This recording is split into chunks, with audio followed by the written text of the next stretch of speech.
আজি কম আপোনাৰ ঘৰখনৰ মেইন ডোৰৰ কথা। সদায় এবাৰ হ'লেও এই ডোৰটোৰ মাজেদি অহা যোৱা কৰক।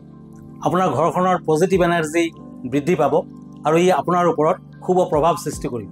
ফেং শুইৰ 5টা এলিমেণ্টছ হ'ল wood, fire, earth, metal and water. ইয়াৰ ভিতৰত প্ৰধান হ'ল উড।